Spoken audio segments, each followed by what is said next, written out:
कहते हैं माँ बाप की मनस्थिति जैसी होगी उसी स्थिति का पुत्र पैदा होगा। कई बार आप लोग कहते हैं हम पेट से थोड़ी सीख के आए हैं, ये बात आपकी गलत है। मेरी माँ कुछ चीजें पेट से ही आती हैं, हाँ या ना।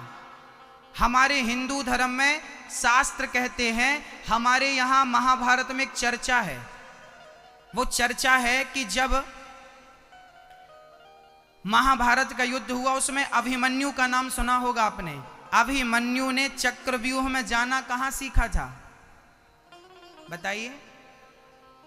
मां के पेट में चक्रव्यूह की बात समझी थी कि नहीं? चक्रव्यूह में जाने की विद्या कहां सीखी थी?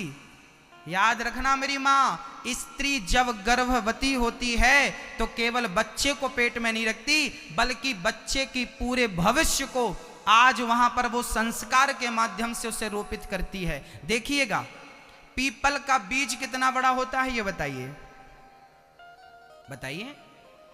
पीपल का दाना कितना बड़ा होता है? इतना सा, चींटी के बराबर। पीपल का इतना सा दाना होता है, उस इतने से दाने में इतना बड़ा वृक्ष छिपा रहता है कि नहीं? हाँ या ना? इतने से दाने में इतना बड़ा पेड़ छिपा है कि नहीं? छिपा है। और पेड़ बस नहीं छिपा, पेड़ के संस्कार भी छिपे हैं। पीपल के जैसे पत्ते होते हैं वैसे ही उससे पत्ते निकलेंगे। पीपल गर्मियों में जब पतझड़ में झड़ता है तो वही सिस्टम उसमें भी रहेगा, मतलब पूरा व्यवस्थित उस इतने से दाने में सब कुछ है, सिस्टम पूरा है। हाँ या ना?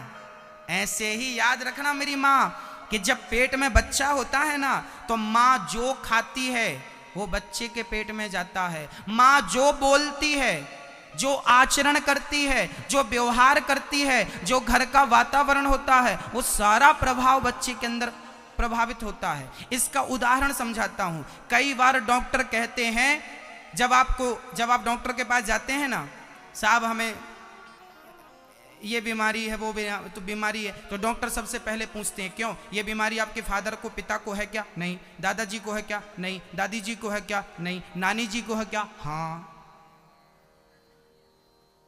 कई बार बीमारियां दादा से नाती तक आ जाती हैं, हाँ या ना?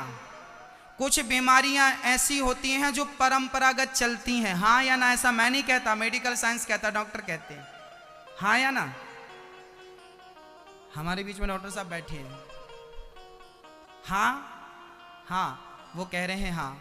बस मेरी माँ, कुछ बीमारियां ऐसी होती हैं जो दादा से नाती तक पहुंच जाती हैं। यदि पिता की बीमारी बेटे को आ सकती है, यदि माँ की बीमारी बेटे को आ सकती है, तो माँ बाप के संस्कार क्या बेटे को नहीं आएंगे? माँ बाप के पूरे संस्कार माँ बाप के बच्चों तक पहुंचेंगे, क्योंकि माँ बाप का खून ही तो बेटे का खून है।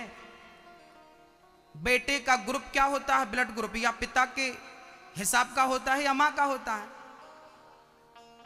यदि माँ का ब्लड ग्रुप बेटे को आ सकता है, पिता का ब्लड ग्रुप माँ को आ सकता है, पिता की बीमारी बच्चे को आ सकती है, माँ की बीमारी बच्चे को आ सकती है, तो मम्मी पापा का क्रोध भी बच्चे के अंदर आ सकता है, मम्मी पापा की वासना भी बच्चे के अंदर आ सकती है, और माँ बाप के अच्छे संस्कार भी बच्चे के अंदर आ सकते हैं। संस्कारों का बीज जन्म लेने के बाद नहीं, गर्भावस्था में बोना चाहिए।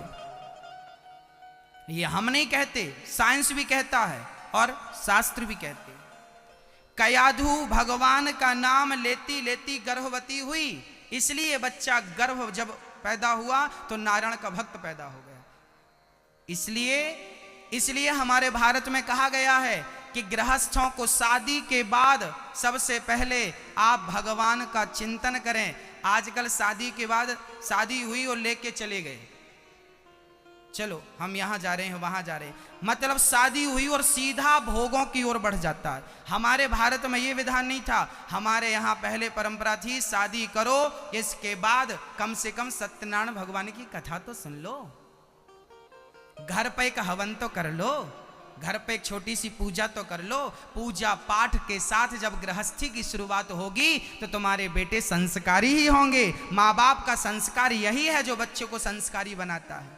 आज भोग प्रधान गृहस्थ हो गए। अब हम क्या करें? पहले भक्ति प्रधान गृहस्थ थे। पहले के मम्मी और पापा भगवान का भजन करते थे तो बच्चे भी भजन करते थे। आज मम्मी पापा आज भोगी हैं तो बच्चे भी उसी प्रकार के भोगी बन रहे हैं।